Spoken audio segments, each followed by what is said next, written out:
Does your child look down when an adult speaks to them? Maybe they whisper when they have something important to say. Maybe you know that they have a good thought, but they just won't say it out loud.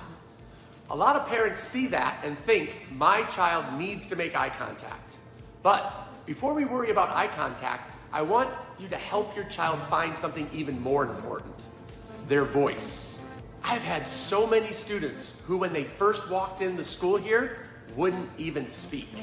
In particular, I'm thinking of a young 5-year-old girl. When she first came into karate school, she would hide behind her mom, even after the first couple of classes. If she had something to say, she'd whisper it into mom's ear and let mom speak for her. Now, that doesn't mean that she was weak, and it didn't mean that she didn't have anything to say. It meant she didn't yet feel comfortable using her voice in front of other people. I didn't yell at her. I didn't put her on the spot or embarrass her.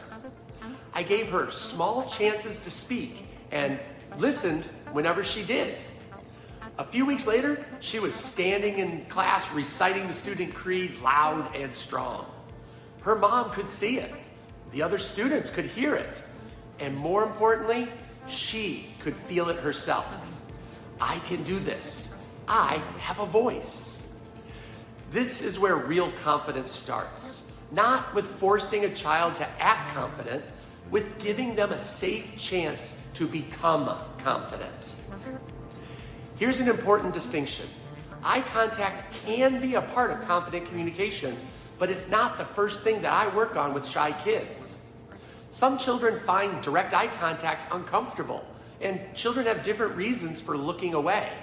So I don't start by demanding, look at me. I start with, can I hear you?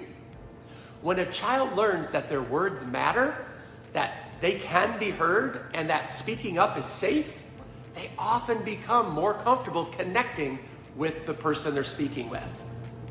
That might include more natural eye contact over time. But the goal is not to force a performance. The goal is to help your child speak with confidence. Here's a simple practice that I use all the time. You can do it at home in less than 5 minutes. First, I ask the child a real question. I keep it easy. Something like, what was the best part of your day? Or you could ask, what do you want for a snack? Then, listen carefully for the answer. If they answer quietly, you don't say, speak up. That makes them feel like they're being criticized.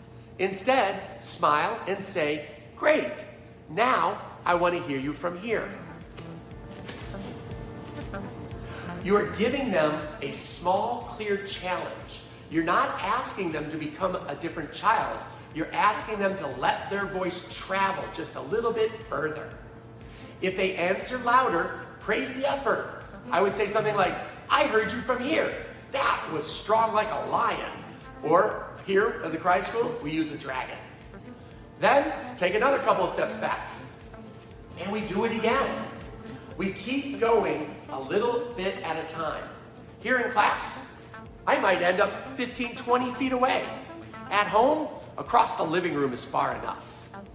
If your child does not raise their voice, don't turn it into a battle. Sometimes, I'll make it playful and I'll say, oh no, I must be getting really old. My ears aren't working well today. Can you help me hear from way over here? That usually gets a little chuckle or a laugh. The child relaxes, and when children relax, they're more willing to try. This is the key. You're not grading them.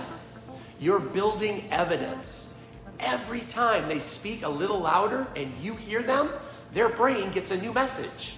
My voice works. People listen when I speak. Now, please, do not use this as another reason to correct your child all day. Don't chase them around the house saying, look at me, speak louder, stand up straight. That doesn't build their confidence. It usually builds internal pressure. Instead, practice once a day when nobody is upset.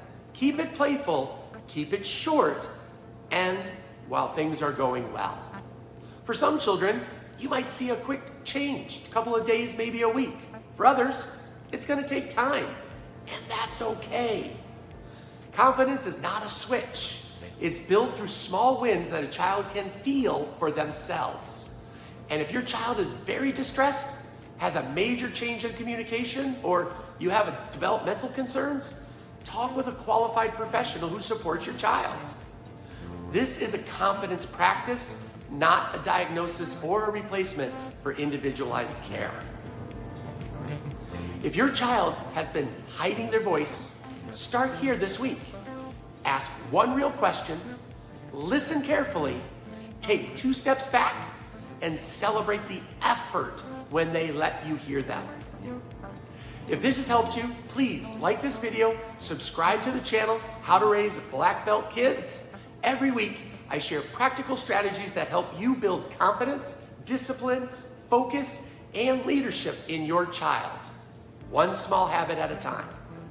And if you'd like more help, like this tip, you can click the link and join my email list in the description below. I'll send you practical ideas that we use here in the karate school all the time, and you can use at home. Remember, your child does not need to become the loudest child in the room. They need to know that their voice matters.